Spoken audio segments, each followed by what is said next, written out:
Bismillahirrahmanirrahim. Assalamualaikum warahmatullahi wabarakatuh. Bismillahirrahmanirrahim.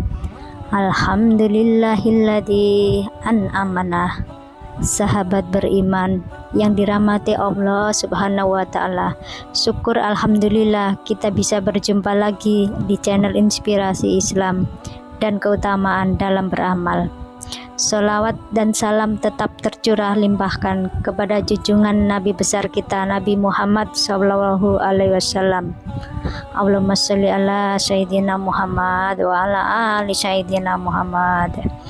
Sahabat beriman yang dirahmati Allah Subhanahu wa Ta'ala, jangan tinggalkan surat pendek ini setelah Al-Fatihah di saat sholat subuh, karena sholat subuh merupakan ibadah wajib yang memiliki keutamaan khususnya dibanding sholat wajib lainnya. Oleh karena itu, sholat subuh termasuk ibadah yang paling sulit dan sangat berat, meski hanya dikerjakan 2 rakaat saja.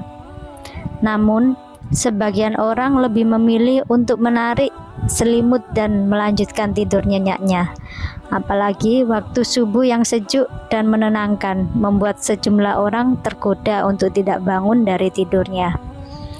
Maka dari itulah, sholat subuh dikategorikan sebagai ibadah yang berat, terlebih lagi bagi orang-orang yang munafik saat mengerjakan sholat subuh. Sama seperti sholat lainnya, wajib membaca surat Al-Fatihah dan selanjutnya dianjurkan untuk membaca ayat-ayat yang ada di dalam Al-Quran. Lantas, surat apa saja yang sebaiknya dibaca saat sholat subuh? Bahkan jangan sampai tertinggal salah satu sunnah sholat, yakni membaca surat yang ada di dalam kitab suci Al-Quran, baik itu surat berupa ayat pendek maupun surat panjang, dengan tetap memperhatikan bacaannya. Ayat Al-Quran yang wajib dibaca yakni surat Al-Fatihah, baik dalam sholat wajib maupun sholat sunnah. Adapun surat atau ayat Al-Quran yang dibaca setelah membaca surat Al-Fatihah ialah bebas sebagai pengetahuan Al-Quran yang terdiri dari 114 surat dan 6.000 lebih ayat. Jadi, semuanya memiliki pilihan surat atau ayat yang melimpah untuk dibaca. Namun, saat sholat setelah membaca Al-Fatihah, dianjurkan untuk membaca surat atau ayat di dalam Al-Quran tersebut. Semua surat dan ayat dalam Al-Quran boleh dibaca saat sholat, mulai dari surat-surat pendek yang ada di dalam juz 30 alias juz amma. Namun ada pula yang gemar membaca potongan ayat dalam surat yang panjang. Misalnya,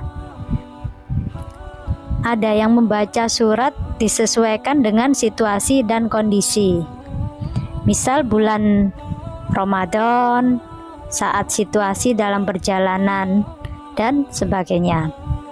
Akan tetapi, ada 2 ayat yang sering dibaca baginda Rasulullah Shallallahu Alaihi Wasallam ketika melaksanakan sholat subuh. Apa itu surat?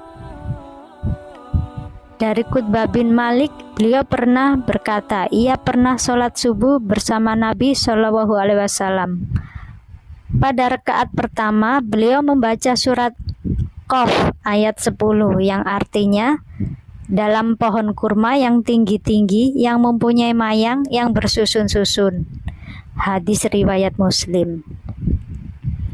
Dari hadis tersebut bisa disimpulkan, Rasulullah Shallallahu Alaihi Wasallam di rakaat pertama pada sholat subuh setelah membaca Al-Fatihah, beliau membaca surat Qaf ayat ke-10, lalu dilanjutkan ruku dan seterusnya. Kenapa Rasulullah membaca surat Qaf pada rakaat pertama pada waktu sholat subuh? Isi surat Qaf ini intinya adalah untuk memperingatkan manusia tentang kejadian mereka dan mengingatkan tentang nikmat yang diberikan kepadanya. Begitu juga peringatan tentang hari berbangkit, hari berhisab, surga dan neraka, pahala dan dosa, dan lain sebagainya. Supaya kita semua ingat kepada Allah Subhanahu wa Ta'ala, bahwasanya akan ada hari kebangkitan di mana manusia akan dibangkitkan dari kubur lalu dihisab semua amalnya dan diberikan balasan sesuai dengan amal perbuatannya semasa hidup di dunia. Bagi yang banyak amal baiknya akan diberikan ganjaran masuk surga. Begitu pula dengan banyak amal buruknya akan dimasukkan ke dalam neraka dengan segala siksanya. Na'udzubillahi minal dzalik.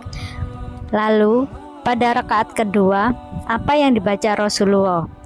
Amir bin Harith berkata, aku mendengar Nabi Shallallahu Alaihi Wasallam pada saat sholat subuh membaca surat At-Takwir. Artinya, apabila matahari digulung, dalam surat At-Takwir ini juga berbicara tentang peringatan kepada manusia tentang hari kiamat. Seolah-olah surat ini ingin menyampaikan pesan kepada manusia bahwasanya keadaan semesta alam ketika kiamat datang akan hancur, terjadi kegoncangan di mana-mana.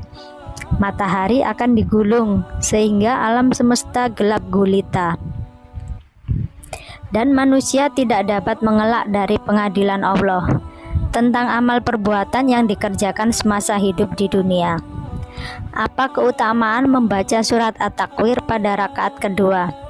Di saat sholat subuh, insya Allah mampu meningkatkan keimanan kita kepada Allah dan memunculkan kekhusyuan dalam sholat, bahwasanya kita semuanya akan meninggal dunia dan sangat celaka di saat kita meninggal tanpa berkat amal soleh yang cukup untuk menghadap kepada Allah Subhanahu wa Ta'ala.